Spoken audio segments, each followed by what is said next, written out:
मोठी बातमी सध्या समोर येते। बच्चू कडू हे जामिनावर सुटले। सरकारी कर्मचाऱ्यावर हल्ला प्रकरणात बच्चू कडूंना शिक्षा झाली होती।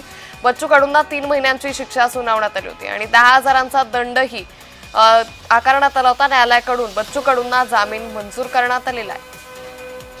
त्यामुळे सरकारी कर्मचाऱ्यावर हल्ला प्रकरणी बच्चू कडूंना ही शिक्षा सुनावण्यात आली होती। न्यायालयाकडून बच्चू कडूंना अखेर जामीन मंजूर करण्यात आलेला आहे। तर 3 महिन्यांची शिक्षा सुनावण्यात आली होती। त्याचबरोबर 10,000चा दंड देखील बच्चू कडूंना ठोठावण्यात आला होता। तर सरकारी कर्मचाऱ्यावर हल्ला प्रकरणात बच्चू कडूंना ही शिक्षा सुनावण्यात आली होती।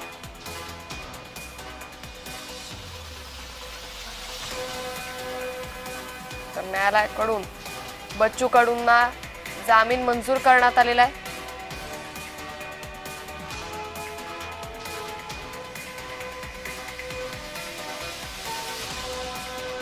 तर सरकारी कर्मचाऱ्यावर हल्ला प्रकरणात बच्चू कडूंना हा जामीन मंजूर करण्यात आलेला आहे। ज्या प्रकरणी त्यांना शिक्षा सुनावण्यात आली होती, अखेर न्यायालयाकडून त्यांना जामीन मंजूर करण्यात आलेला आहे।